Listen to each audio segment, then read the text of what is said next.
back in 1982, when I started at Climat, it was all about picking our own grapes, not grapes that we owned, but picking the grapes we were contracted for, along with my partner Adam Tolmack. He and I were the predominant pickers. And so what we brought to the picture back then was the ability to select interesting vineyards, and then the direct sweat equity that we had to transform those things into wine and sell them. And the great accomplishment that we've had is to be able to finally vertically integrate and to start planting our own vineyards, which we were able to do in the 90s. So we started the company in '82, and I took over long-term leases on vineyards that were already planted in 1990 at Viennacito. And then in 1994, I planted my own vines at Viennacito, leased land, and my own ideas of the clones I wanted to use, the rootstocks I wanted to use, the density, the row orientation. So those were very exciting times for me. It actually allowed me to, sort of live my vineyard dream.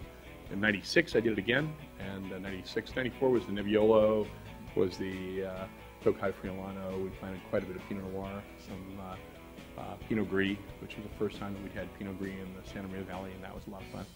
And then in '96, I planted more Pinot Noir and some Petit Verdot, which was really kind of fun for us. And then I decided that things were going so swimmingly that in '98 I could buy my own land.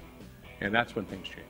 That's when we established a 100-acre parcel with 50 acres of vineyards planted and began all of our farming to be chemical-free.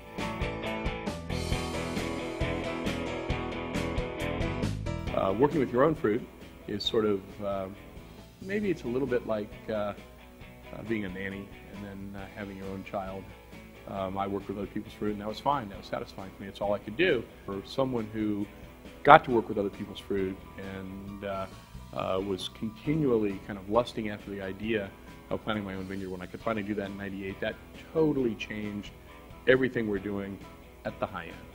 For my least expensive wines, I'm still buying a lot of grapes because financially speaking, when you're trying to make wines in the the $20 to $30 price point, to purchase grapes gives you a much better control of what you're going to be spending on that.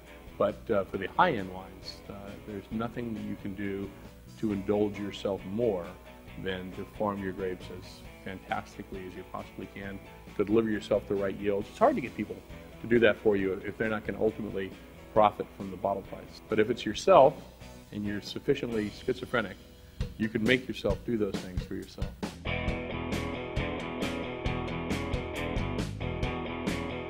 The vines are getting older, and so every year is a new project. That's really fun. We're now at 12 years on the Le Bon Climat vineyard, and I'm really excited about that because I think at 7 years the vines can pretty much fulfill their promise, but between 10 and 25 years is when we're going to have a chance to make the best wines I think we can from the vineyard. So that's a period we're just entering right now, and that's exciting for me. So I'm doing things as far as self-indulgence that you couldn't from a financial point of view. We made lots of jokes at the expense of the Gallo people, of course. We never released any wine before it was time. And whatever time it was the time we were going to release the wine if we had sold out of the previous wines. And so with these other projects that I'm doing now, I can actually do the things that I think are best for the wine instead of best for market considerations. And so a long time, an extended time in barrel, severely delimited yields that we control because there are vineyards, and styles of wine that are pretty far out there. I must have been really guilty in a past life because we do a lot of charitable work, and I think that's one of the great things of the wine business. First honorary benefactor for the Emeril Lagasse Foundation lives in your city. He's a brother of mine named Mario Batali, and Mario was the first of the honorees, and this year Emeril's going to honor me for my work with his foundation coming up. So it's going to be, demographically speaking, the smallest demographic in the world. Large, loudmouth, clownish food and wine people. Very, very liberal.